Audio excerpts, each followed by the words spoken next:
WOMC HD3 Detroit, KMPS HD3 Seattle, WBMX HD3 Boston. And on AOL Radio and Yahoo Launchcast. So what are you thankful for? The I'm Thankful Network explores the positive. Join host Sue Lundquist, Tuesdays at noon Eastern Time. Empowering women, empowering lives. The I'm Thankful Network on New Sky Radio. Tuesday at 1 p.m. Eastern, The Dr. Pat Show is alive with a distinctive blend of interviews with a mix of uplifting and intelligent news, educational and practical information. Get in the know. Following Dr. Pat, join host Laura Lee for Laura Lee's Spirit Salon. Contact your dearly departed, spirit guides, and angels to find answers, closure, guidance, insight, revelations, and prophecy regarding matters of the heart by contacting the other side through acclaimed medium Laura Lee. You are not alone. Batter up. Life's a game. Win. Call and get advice from today's top coaches that are here to help you win the game of life. The Coach Me Network is live starting at 5 p.m. Eastern Time. Call in early. The lines are hot. 248-545-7685. Instant feedback at newskyradio.com. New Sky Radio. newskyradio.com. New horizons, no boundaries. Powered by CBS, Yahoo, and radio.com. Psychic Radio is now CBS Radio's The Sky. Back to Behind the Paranormal with Paul and Ben Eno. Call now 248-545-SOUL. NewSkyRadio.com. Believe. Why would an entire family be abducted, apparently by aliens? Why did they feel they were being indoctrinated? Who was the reptilian? It sounds like a movie. But hello there, and welcome to the 302nd edition of Behind the Paranormal with Paul and Ben Eno. I'm Ben, and this is the first of our two shows dealing with this remarkable experience of the Reed family. Well, Thomas Reed, we had a little trouble connecting with him tonight, but he's supposed to be calling into the studio, so we'll just kind of get started. Thomas Reed is the son of a prominent Connecticut lawyer and politician. In the 1950s and 1960s, he and his brother, Matthew, were just two participants in what has become known as the Reed family abduction case, which has been called one of the best such cases ever officially investigated by the Mutual UFO Network, or MUFON. The case also involved their mother and grandmother. Thomas joins us tonight for the first of two shows to tell us this story. His website, by the way, www.thomreed.info. And, okay, actually, all right. Well, we don't, maybe we could take a break at this point. Is that possible, Detroit? And then we can see if we can't raise the guest in another way? Yeah, let's go ahead and take a break, and we'll see if we can get hold of the guest. Okay. Pass the road to your house that you never call home, where they turned out your lights, though they say you'll never know.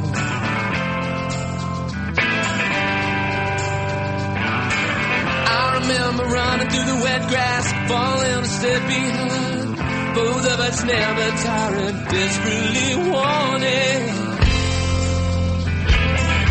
When they pumped up your guts, filled you full of those goods, you were never quite right, deserving all the chills. Said the worst is over, take it over again, then they ask what went wrong, will they turn you on again, will they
So what are you thankful for? The I'm Thankful Network explores the positive. Join host Sue Lundquist Tuesdays at noon Eastern Time. Empowering women, empowering lives. The I'm Thankful Network on New Sky Radio.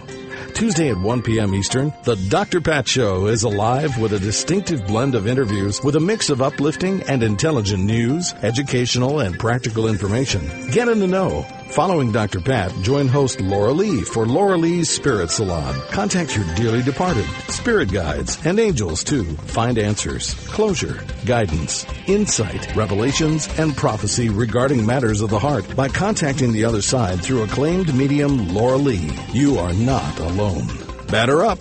Life's a game. Win. Call and get advice from today's top coaches that are here to help you win the game of life. The Coach Me Network is live starting at 5 p.m. Eastern Time. Call in early. The lines are hot. 248-545-7685. Instant feedback at newskyradio.com. New Sky Radio. newskyradio.com. New horizons, no boundaries. Powered by CBS, Yahoo, and radio.com. Psychic Radio is now CBS Radio's The Sky. Back to Behind the Paranormal with Paul and Ben Eno. Call now 248-545-SOUL. newskyradio.com. Well, we're back. I'm afraid we have had some trouble connecting with our guest this evening, Thom Russell of the Reed, I should say, of the Reed family abduction case. Quite famous, although not famous enough in our opinion. So we will see if he manages to call into the studio. We gave him instructions to do so. And in the meantime, let's go to our plan B and begin our discussion based on some emails. We always have plenty of emails to go over on the show. All right. One thing, before we... I hope we really won't leave the topic of the Reed abduction, but it was funny, Ben, that, I'm always talking about my childhood, probably boring you with, regaling you with tales of the Connecticut Valley. But I remember a lot of stories coming out of the town of Glastonbury, where some of this occurred, this Reed case, when I was a kid. And also, Mr. Reed was, I think we're probably roughly the same vintage.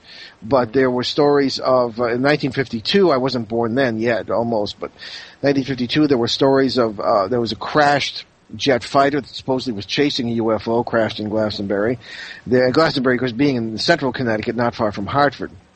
And there were all sorts of stories of sightings of lights and all this kind of stuff. It's a very interesting area, and part of this occurred. So hopefully we'll get Mr. Reed on, and we'll be talking about the whole adventure over several generations of this family. And it is, as we said, one of the best, if not the best, documented cases according to MUFON, the Mutual UFO Network. But anyway, let's move on to some emails here, and let's. This one is from Bobby Pemberton, says we can use his full name, in Westmont, Illinois. Okay. So, Bobby writes to us.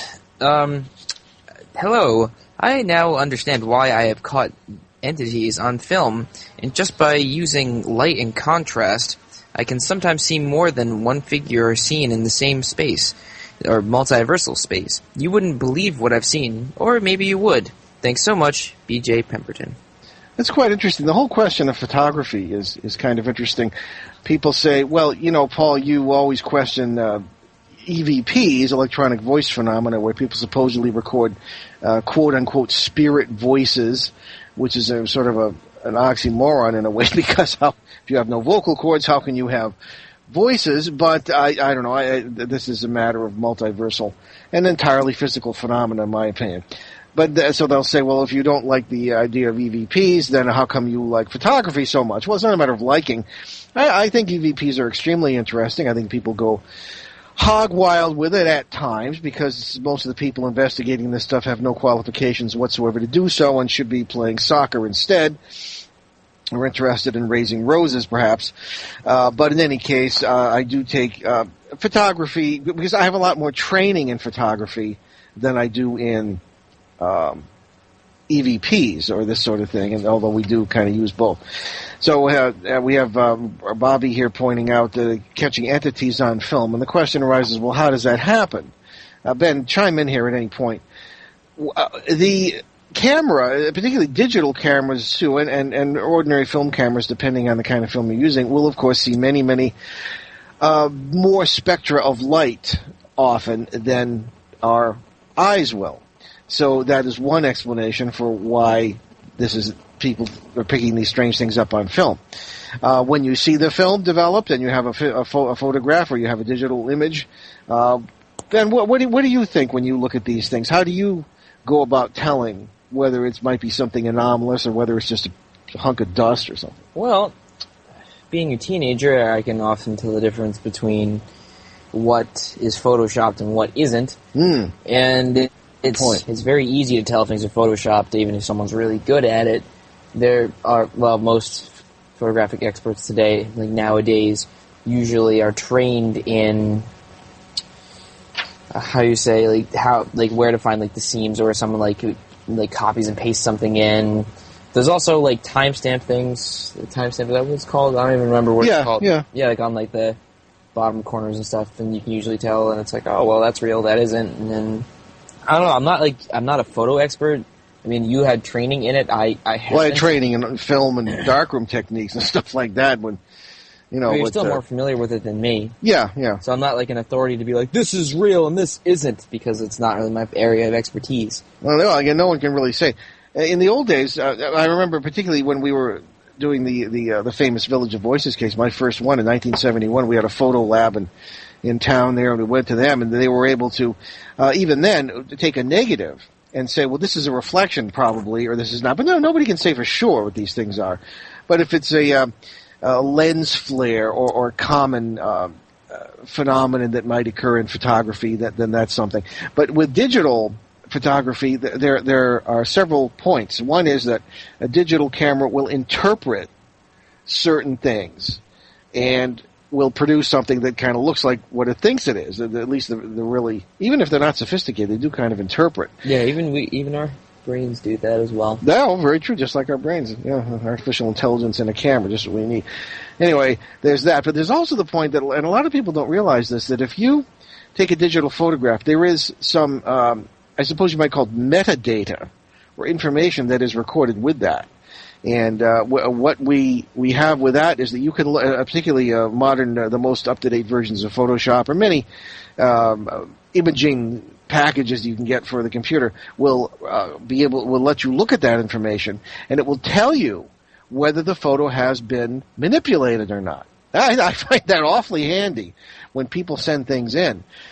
We had one fellow who sent something, and this goes back a few years, but I'm always running into Elvis Presley somehow. Well, no, I mean, not in the way people think, but a number of years ago I was called into, some people were making a, videotape or a movie about Elvis Presley, and they called me in as an expert on the subject of weird things, and they said, look at this at Elvis Presley's grave. And it looked to me like just a kind of a reflection on the polished stone of the grave. I said, is there an internal flame or some kind of thing? And they said, aha, excuse me, less than a minute. And they had other alleged experts in who had said, aha, it's a ghost or an angel. I mean, give me a break. Any fool could see that it was just the flame reflecting on the stone. And then Elvis came up later on when someone sent in a picture of this angelic-like figure. It wasn't the same thing I saw in the video. Sort of over this grave. But however, the info on the metadata there said that it had been changed. I didn't say exactly what was done to it, but there we are. Oh, we have our guest. Anyway, to finish up with Elvis, everything I've seen is a bunch of baloney when it comes to paranormal phenomena. It is great. We have less than a minute. Okay, we have less than a minute then, so we're going to ask our guest just to hold on, and we will be right back with our guest, Thom Reed and the Reed Family Abducted. Take CBS Radio The Sky with you wherever you go. Be sure to download the radio.com app today from your mobile marketplace. And when you really want to know more, be sure to visit newskyradio.com. Get in deep with exclusive articles and Sky News. Get your weekly horoscope and the inside scoop on host events. Radio.com and newskyradio.com. Stay connected.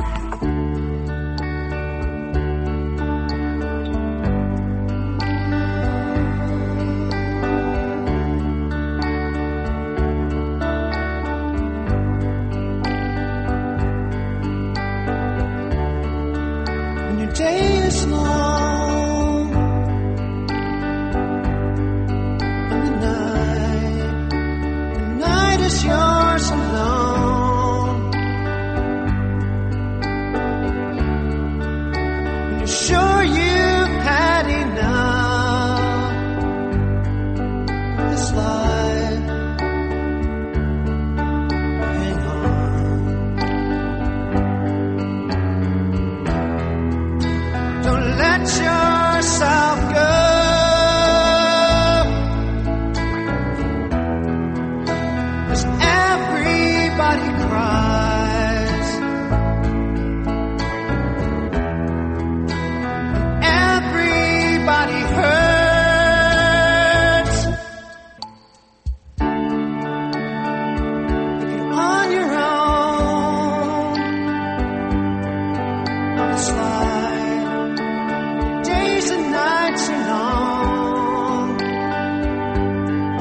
the sky. Back to Behind the Paranormal with Paul and Ben Eno. Call now 248-545-SOUL.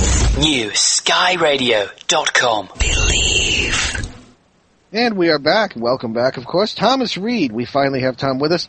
And we've given you his bio and some basic information, and Ben's going to start our questions. Okay, so, Tom, this is a really complicated story. So where, when, and how did it begin? Well, it actually began in, if you really trace it back to 1954 with my mother, but with respect to my brother and I, it was at a farm in Sheffield, Massachusetts, off of Boardman Street, which ran parallel with Route 7. And my brother and I were a couple of years apart. I was 6 years old, and we had a couple of counters there on the farm. We had a horse farm. And then in '69, and then pretty much after that, it was simply some of the development that we seem to have seen or the documented abilities that seem to be mildly found in our children. And then, of course, 2009 is what refueled everything. Okay, so could you tell us about your first abduction experience? Yeah, my brother and I shared a room in the house. We had bunk beds, and he had the top bunk, actually, and he was younger. And what really happened in the very beginning was more of what we picked up on was more of a restlessness or a vibe in the air that you could pretty much feel on your skin. Actually, it was we couldn't sleep. We were bothered by it, and we were up later than we should have been, and unable to sleep. And it was September of 1966, and things happened kind of quickly. It was a long time ago, but we've had notes and we've reflected on them a lot. But it seemed that we were just momentarily we were there in a hallway outside our bedroom door. There was a staircase that went down to the first floor, and we were along the side of it. And I was if there was a figure or being in front of us that at the time we referenced as looking ghostly. Interesting. We didn't have any other reference at the time. And I was second in this line along the staircase. My brother was behind me, and there was a figure behind him. And we were walking towards what would have been to go downstairs, but next thing we know, it was the ground just seemed to change beneath our feet, and we were at the top of our field. And we were in the corner of the property where the Appalachian Trail used to run alongside of it. And there were some campsites in there, and at that age we weren't allowed to be there. This is something that we saw later. And we walked by, and actually we were walking from what I remember, and there were a few figures that kind of joined us when we got there. And I was first for whatever reason. I still to this day don't really understand why I would be walking first, but I was. And there was, I guess like a calm, like a godlike calm that came over my brother and I, and we broke through the line of these trees, and there was a large rock or a small boulder, if you will, maybe 10 or 15 feet high and 15 or 20 feet wide. And we had walked by that, and I mentioned that because it was more like a reference point that we saw later on. And then not far past that, there was a tree that split like a wishbone, and I had seen this what looked like a pile of dirt is how I've referenced it, and that's kind of pretty much what it looked like. It was dark, and it was huge, and it was just a mound, what looked black to me. And just for a second, Tom, what time of night was this? This was probably around, I'm going to say about 11 or 12. Okay. I'm sorry, go ahead. We had to, no, it was okay. We turned in about 9, probably, 9:30, 10 at the latest, and it was an hour or so after. Mm-hmm. And my mother went to bed early. We all turned in pretty early there. And but it was light enough that you could see a little bit. And I came onto this thing. The path I was walking on was a little bit higher up than this drop off where this mound or craft was. And I stopped, and it was like everyone kind of caught up to me, and I was kind of corralled at that point. And and I don't know why I felt like I should move forward, but it was kind of an engaging type of feeling, and for whatever reason, and I stepped forward, and the further I had stepped away from everyone, and the closer I became to this craft, the calmer I felt. And I came on to it about the 6-inch mark, and there was a figure off to the right, maybe at the 10-inch mark. This is a foot ruler. And so I angled myself, and when I got to this figure, I had stopped. There was a moment there, but I don't know how long it was, but I remember looking at this figure. And the next minute I know I was inside this,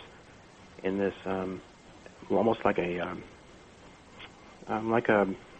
hatch area, very soft. It was very lit up. It was about 15 feet wide by 15 feet deep, and there was a figure again to the left of me, which was very similar to what I saw earlier, and was kind of a guide to me, I guess. And I had walked forward and been taken around this corner to the right.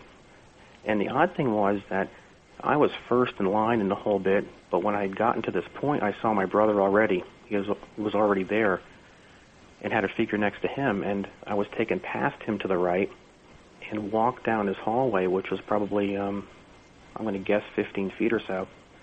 And when I got to the end of this hallway, which was very lit up, my son actually asks me to this day, what the hallway, how it was lit up, and I reference it as looking like a glow stick. Kind of, to me, it was very bright. I couldn't see any shadows or anything, and as I look back on it. And when I got to the end of this hallway, there was another figure that was on the left, and it just seems like everyone's on the left. Every time I've had a situation or an encounter or what have you, or how you want to word it, it always seems to be on the left-hand side, where I am taken or moved or relocated, if you will. And I was kind of dropped off and handed off to this other figure, and he had left and gone back, and I was now standing in this entrance area of a very dark room. And I remember looking for my brother, looking over my shoulder for him,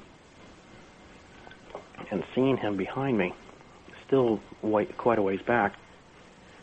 And at that point, there was 2 tables that I noticed that were maybe 10, 15 feet in front of me.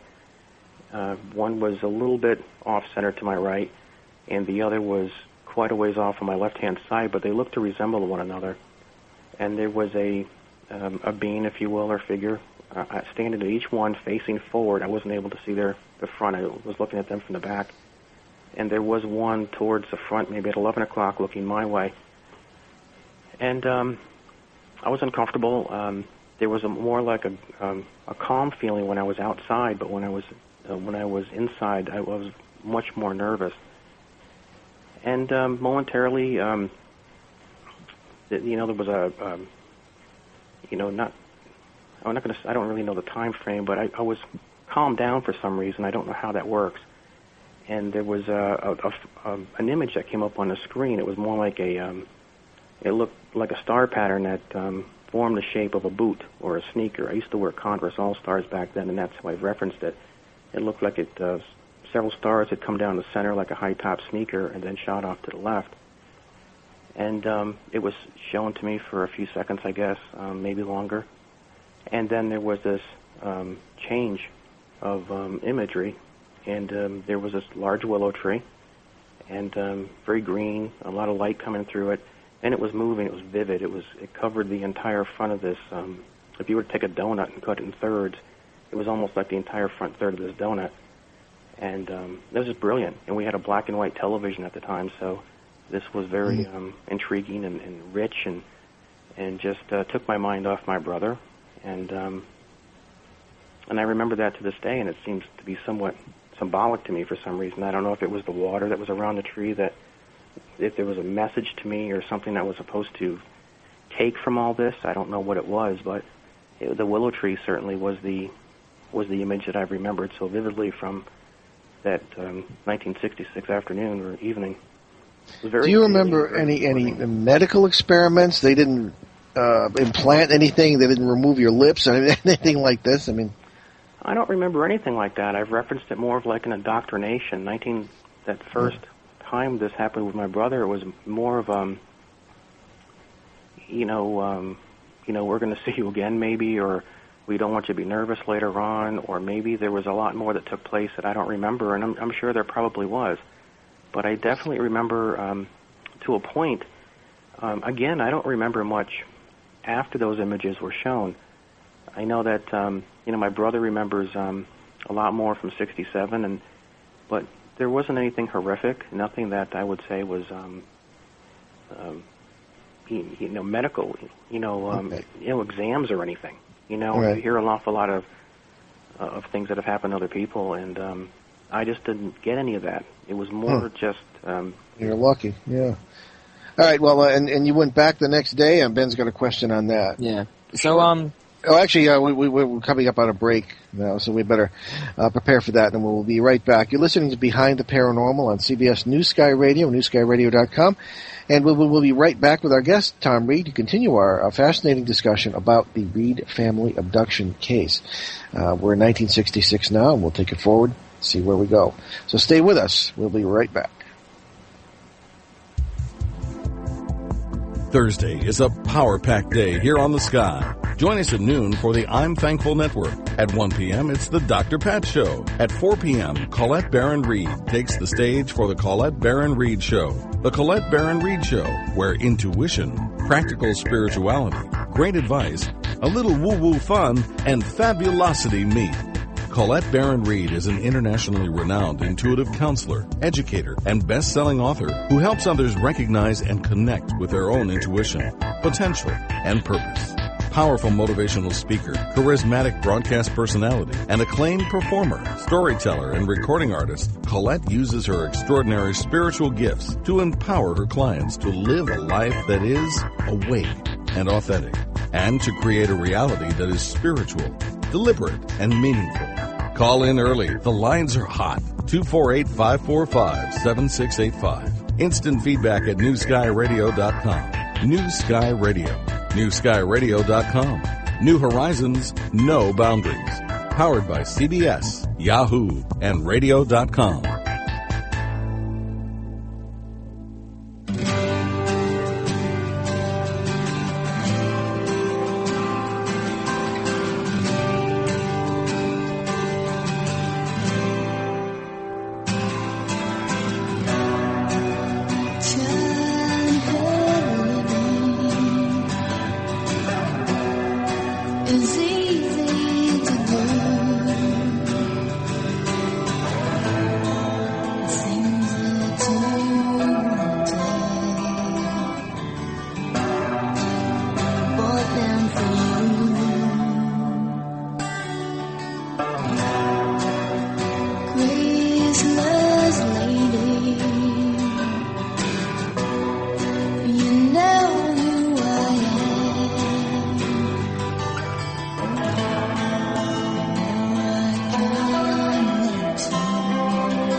Radio is now CBS Radio's The Sky. Back to Behind the Paranormal with Paul and Ben Eno. Call now 248-545-SOUL. New skyradio.com. And we're back with Thom Reed in our in-depth discussion of the Reed family abduction case that went on over a number of years. And Ben has our next question. All right, so when you went back to the spot the day after the encounter, did you see any physical evidence left over? Not physical evidence, and I'm not sure it was a day after. It was very soon after.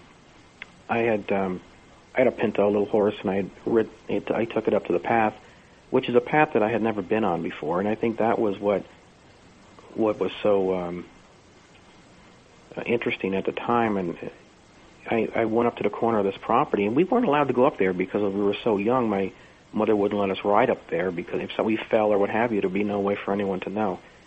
And I had taken my horse and gone up to that same corner of the property, and there was that rock that I had mentioned earlier, or boulder, if you will. That is why I mentioned it moments ago, is that was the first time I had really seen it other than that night. And then, of course, I saw the that wishbone-looking tree that and the area where it was. So that, to me, was what really drove it home. Okay. Now, so your stepfather doesn't seem to have been a part of this. So yeah, your mother and your grandmother, but not your stepfather. Yeah. So where was he during all this? Well, my mother had just really met my stepfather around that time, and he used to come up periodically and visit, and they actually met he was actually hiking when they first met, and he was from Patchogue, Long Island, and it was about that time that he still had family in the area too, so they would meet, and that was really when they first got together, if you will. And he was the only one in the family that really didn't have any first-hand experiences, but he really didn't come into the picture till much later. Okay. Well, that's a good answer to that. Now, Thom, reports on this case say that at least in those initial days you felt as though you were being indoctrinated, and you mentioned very clearly that you felt calm in this situation, at least in most cases. Indoctrinated, that's an interesting word. That implies that these people knew you and had plans for you. Okay, now most abductees don't enjoy the courtesy of an explanation. So right. What was it about all this in your family's case? What was the story here?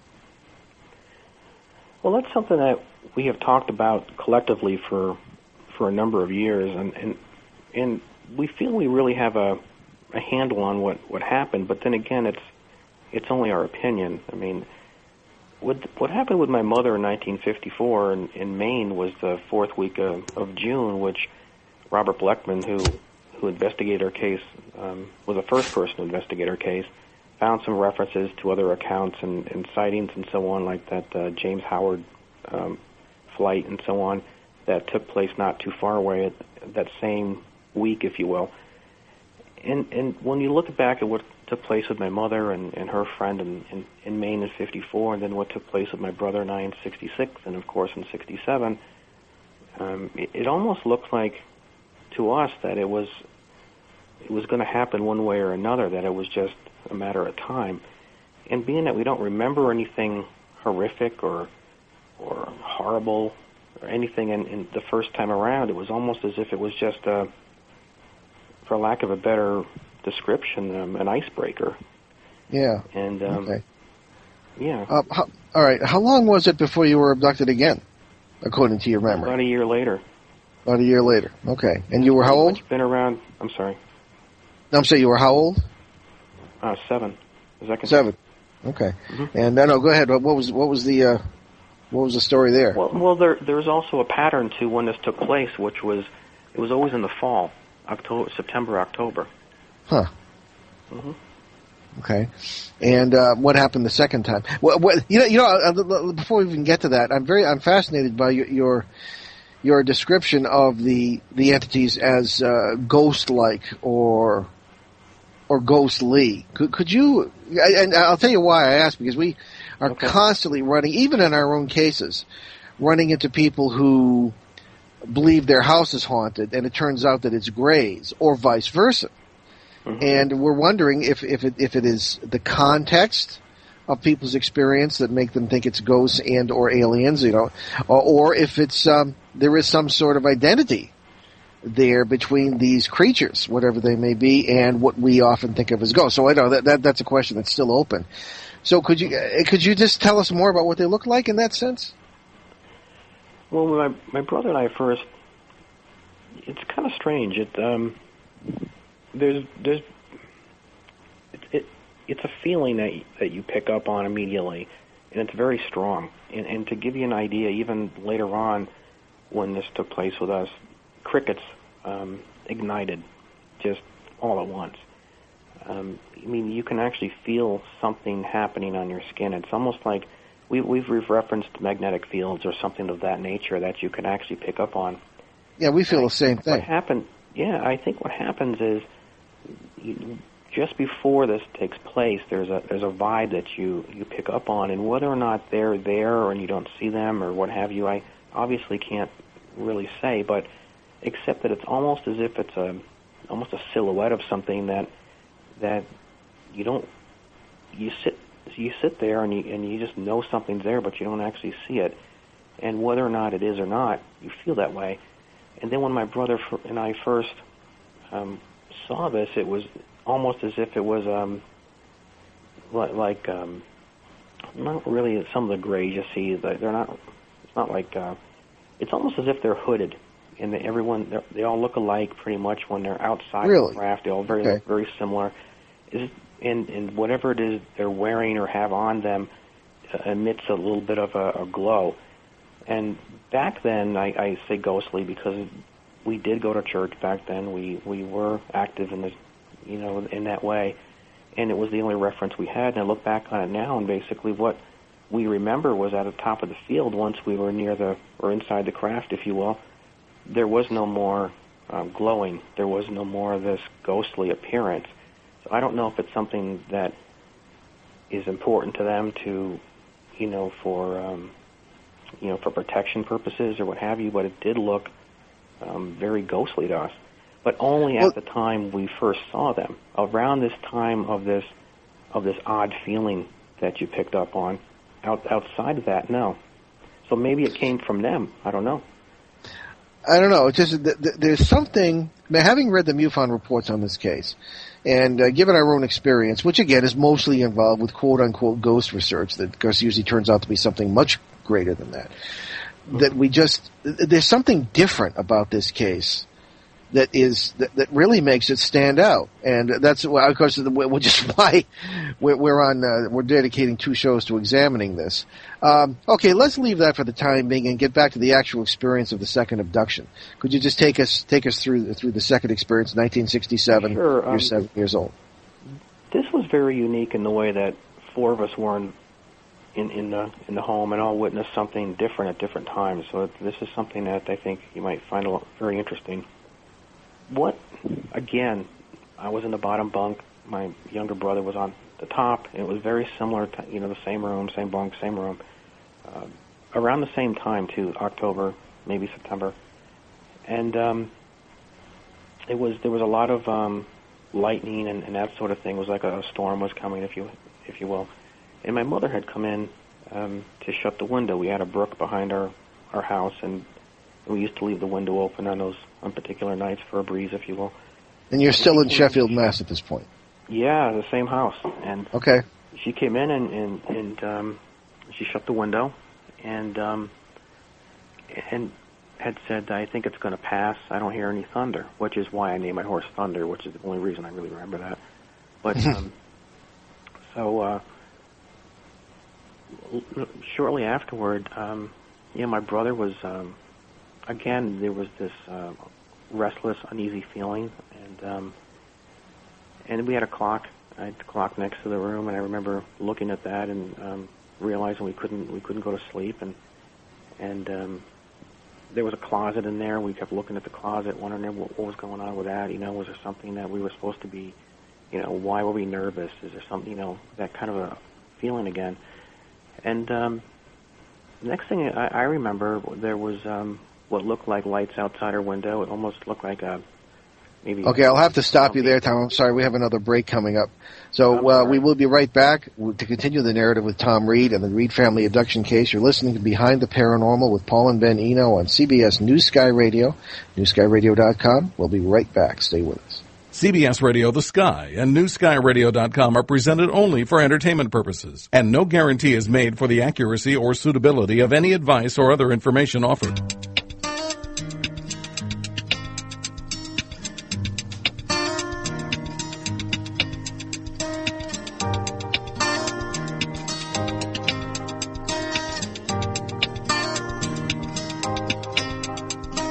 Friday night, I'm going nowhere. All the lights are changing, green to red.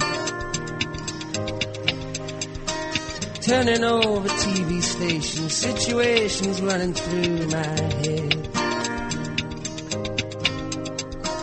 Looking back through time, it's clear that I've been blind, I've been a fool. To open up my heart to all that jealousy, that bitterness, that ridicule.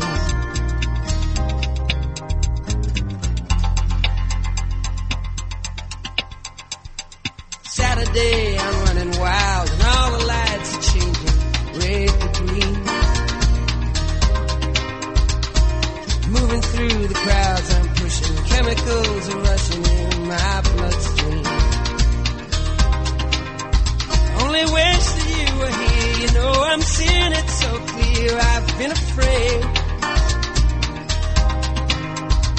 to show you how I really feel. Admit to some of those bad mistakes I've made.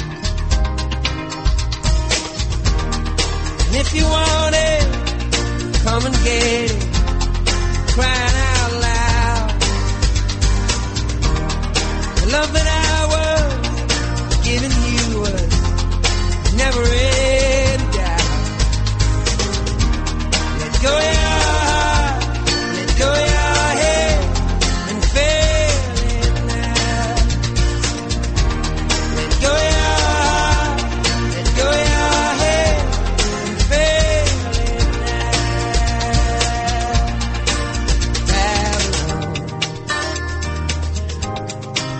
Babylon, Babylon.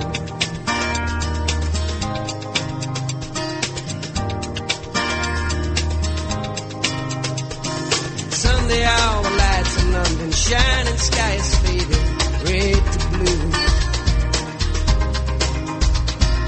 Kicking through the autumn leaves and wondering where it is you might be going to. Turning back for home, I'm feeling so alone, I can't believe. Climbing on the stair, I turn around to see you smiling there in front of me. And if you want it, Psychic Radio is now CBS Radio's The Sky. Back to Behind the Paranormal with Paul and Ben Eno. Call now 248-545-SOUL. New skyradio.com. Believe. Welcome back to Behind the Paranormal with Paul and Ben Eno, and we are talking with Thom Reed about his amazing experiences in his childhood and abductions and all this wonderful, well, it's not so wonderful, all this very fascinating stuff. So, let's give it back to you, Thom. Where were we? Well, we were in the middle of describing the beginning of the second abduction, Sheffield, Massachusetts, 1967, and Tom had set the stage for us, electrical storm, and the lights appeared outside the window, and that's where we left off. Yes. Take it away, Tom. Okay. Yeah, pretty much. That's what it was like. There was a storm, and the window was being shut by my mother, and I don't know, maybe 40 minutes after that, somewhere in there, there was what looked like to us almost like a ball of light. And my brother and I referenced first a coffee can or a frisbee or what have you, but it was outside the the window, and we were staring at it. And it's almost as if it shot into the window in some way or engulfed the room. There was just a flash, almost like that of a camera flash, but what I remembered was almost like being absorbed in a huge ocean wave for a second, and that's really the last thing that I remembered until later on. My brother, how he remembers this is he was talking to me, and I was no longer there. He climbed down the ladder, and he remembered hearing some noises or rattling of what have you, and had run out the bedroom door and started screaming, Tom's gone, and had run into my mother's room, which is basically just across the way we were upstairs, and her bedroom was right across the hallway, and had come in to try to wake her. And at the time, my grandmother, Marion, was actually sharing the master with my mother because we had a relative that was ill from Long Island who had taken over her room. So my grandmother and my mother were in that room at the same time, and he couldn't wake either one of them up, and he had been trying, he was pushing my mother and so on and so forth, and then he had seen what he remembers as being pretty much the same figures that he saw earlier actually in the house again, and kind of climbed in bed with my mother and was trying to push her away. There was no way he was going to wake her up, and he actually saw these figures come into the room, and then they left the room, but he did see them come into the room, and at that point, when they had what he thinks went down the hallway, my mother came out of it, and she got up, and he started to explain to her that I was gone. She, obviously in a panic, runs in towards our bedroom with my younger brother, and then what they heard was, according to my mother, my grandmother, and my younger brother, they heard what sounded like doors slamming, although the door didn't physically slam, but they heard what sounded like a door slamming, and then my younger brother was gone as well. And this is where it gets kind of weird. Not that wasn't, but this is what happened. And I was in this same hallway that I referenced earlier. I was at where this lit up hallway stopped and joined this darker room. Now, what I remember is that my brother wasn't there, and the first time I was there, I could see him, and maybe that's why I felt a little more comfortable. But for whatever reason, I didn't see him, and I remember being a little, I don't know, I wasn't cooperating, I guess.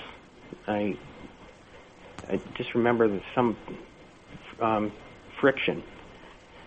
And the next thing I know, my younger brother's there, and then we, together, I guess, calmed down or were easier to work with, or whatever it was that they had in mind. But once my brother was with me, I was more cooperative, I guess. Mm-hmm. And I'm not so cooperative sure, with what? What were they doing? Well, at the time I was just standing in this doorway area, but I wasn't. I remember, I'm like looking for my brother, and I guess they brought. This is what's really strange about this. People say to me, "Well, do you think they have any compassion or what have you?" Was there? And I'm thinking that they brought him to me for that reason, maybe because it would make me relax. I don't know. Maybe he was just to come later on. Maybe he was brought for a reason. Obviously I can't say for sure. But at the time, nothing was really taking place. I was just standing in this doorway. But once he got to me, we were separated. I was walked through this darker room. I went around to the left, which had another hallway very similar to the one I was standing in, almost matched it, I think, although I only saw the first part of it. And he was taken back down this hallway and into another room. Okay. Tom, I'm afraid I'm going to have to stop you. We're out of time, which is why we spread this over 2 shows. So we're going to continue tomorrow. Ben will tell you when and where here. And all right, so part 2 of our discussion with Thom Reed will continue tomorrow at 6 p.m. Eastern on our Boston/Providence Drive Time edition on WON 1240 AM radio. And full information is available at BehindTheParanormal.com, certainly on this show and others. And we have over 300 free podcasts on that website and scattered elsewhere too. So, Tom, thank you so much. We will talk to you tomorrow, and we will be in touch also after this show to make sure we have the right phone numbers here, and we'll have an alternate phone number for you tomorrow. You want me to so hold we'll on? continue our discussion. I'm sorry? You want me to hold on then? Yeah, why don't you hold on, and we'll talk to off the air about just make sure we're square on that. Okay, so anyway, just a few brief announcements. If you live in southeastern New England, check out southcoastlearning.org. We're teaching a class at the Learning Connection in Providence on exploring the paranormal. It's really different, as you can imagine. Next session begins February 11th, so check that out. Also, you can get my books and many others, of course, on Barnes & Noble Nook and Kindle as well. And you could also check everything out, as we say, on BehindTheParanormal.com, future guests, past guests. And we just passed our 300th show last week here on CBS, and we wanted to let you know that also is up there as a podcast. So many thanks to our producer, Will Cosmic, and we won't see you live for 2 weeks because it will be Christmas and then New Year's Day. But we'll be back on January 8th with an open line show, and you can always get free podcasts of... Yeah. As we said. But we just keep reminding people, BehindTheParanormal.com. Hanukkah begins in 2 days. Here is a quote from someone you probably never heard of. Hannah Senesh, one of 37 incredibly brave Hungarian Jews who left Palestine during World War II for commando training with the British. They then parachuted into Eastern Europe to help other Jews who were being persecuted by the Nazis. Talk about guts. I'll bet you never knew that. Anyway, Hannah said, quote, "Blessed is the match consumed in kindling flame. Blessed is the flame that burns in the secret fastness of the heart." Happy Hanukkah. Thanks for joining us on our great cosmic journey, and we will see you next time.